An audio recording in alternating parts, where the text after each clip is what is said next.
ಇವತ್ತು ನನ್ನ day full ಗಡಿಬಿಡಿಯಿಂದನೇ start ಆಯಿತು ಅಂತ ಹೇಳ್ಬೋದು. ಬಿಕಾಸ್ ಇನ್ಮೇಲಿಂದ ಯಶುಗೆ ಸ್ಕೂಲು. ಹಾಗಾಗಿ ರಾತ್ರಿನೇ ನಾನು ಪ್ಲ್ಯಾನ್ ಹಾಕಿದ್ದೆ ಬೆಳಗ್ಗೆ ಎದ್ದ ತಕ್ಷಣ ಅವಳನ್ನೇ ಬಿಡಿಸಿ ರೆಡಿ ಮಾಡಿ ಕಳಿಸೋ ಜವಾಬ್ದಾರಿ ನಂದು ಅಂತ. ಬಟ್ ರಾತ್ರಿಯೆಲ್ಲ ಪಾಪು ನಿದ್ದೆ ಸರಿಯಾಗಿ ಮಾಡಿರಲಿಲ್ಲ, ನನಗೂ ಸರಿಯಾಗಿ ನಿದ್ದೆ ಇರಲಿಲ್ಲ ಅಂತ ಹೇಳಿ ಬೆಳಗ್ಗೆ ಎದ್ದೇಳೋದು ಸ್ವಲ್ಪ ಲೇಟ್ ಆಯಿತು. ಅಷ್ಟರಲ್ಲಿ ಆಲ್ರೆಡಿ ಅತ್ತೆ ಅವಳನ್ನ ಎಬ್ಬರಿಸಿದ್ರು. ಬಟ್ ಅವಳನ್ನ ರೆಡಿ ಮಾಡೋದು ಸ್ವಲ್ಪ ಕಷ್ಟ ಅಂತಲೇ ಹೇಳ್ಬೋದು. ಬಿಕಾಸ್ ಅವ್ರು ಸ್ನಾನ ಮಾಡಿಸ್ತಿದ್ರೆ ಏನಾದರೂ ಒಂದು ಕಿರಿಕಿರಿ ಮಾಡೇ ಮಾಡ್ತಾಳೆ. ಹಾಗಾಗಿ ನಾನೇ ಇವತ್ತು ಅವಳಿಗೆ ಸ್ನಾನ ಮಾಡಿಸಿ ರೆಡಿ ಮಾಡ್ತಿದ್ದೆ. ಅಷ್ಟರಲ್ಲಿ ಇವತ್ತು ನಮ್ಮ ಪುಟಾಣಿ ಕೂಡ ಬೇಗನೆ ಎದ್ದಿದ್ದ. ಅವನು ಸಹ ಹಾಗೆ ಮಾತಾಡಿಸ್ಕೊಂಡು ಅವಳನ್ನ ರೆಡಿ ಮಾಡಿದೆ. ಅಷ್ಟರಲ್ಲಿ ಅತ್ತೆ ಅವಳಿಗೇನು ಬೇಕೋ ಟಿಫನ್ನ ಕೇಳಿಕೊಂಡು ಇವತ್ತು ಟಿಫನ್ ಪ್ರಿಪೇರ್ ಮಾಡಿದರು. ಅದ್ರ ಜೊತೆ ಅವಳಿಗೆ ಏನೇನು ಬೇಕೋ ಸ್ನ್ಯಾಕ್ಸು, ವಾಟರ್ ಬಾಟ್ಲೆಲ್ಲ ಅವ್ರು ರೆಡಿ ಮಾಡಿ ಅವಳಿಗೆ ಸ್ಕೂಲ್ಗೆ ಏನೇನು ಬೇಕೋ ಪ್ರತಿಯೊಂದು ಅವ್ರು ರೆಡಿ ಮಾಡಿ ಇಟ್ಟಿದ್ರು. ಇವಳನ್ನ ಸ್ಕೂಲ್ಗೆ ಹೋಗು ಅಂತ ಹೇಳಿದ್ರೆ ಪುಟಾಣಿ ಪಾಪು ಜೊತೆ ಮಾತಾಡಿಕೊಂಡು ಅವನಿಗೂ ಸಹ ಬಾಯ್ ಹೇಳ್ಕೊಂಡು ಇವಳು ಸಹ ಸ್ಕೂಲ್ಗೆ ಹೊರಟ್ರು.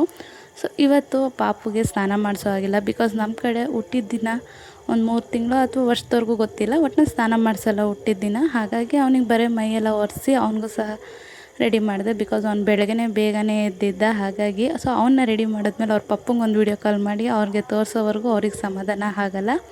ಹಾಗೆ ಪಾಪನೂ ಸಹ ಮಲಗಿಸಿ ನಾವು ಕೂಡ ಫ್ರೆಶ್ ಅಪ್ ಆಗಿ ಟಿಫನ್ ಮಾಡಿಕೊಂಡು ಇವತ್ತಿನ ಟಿಫನ್ ದೋಸೆ ತೊಂಡೆಕಾಯಿ ಪಲ್ಯ ಮಾಡಿದರು.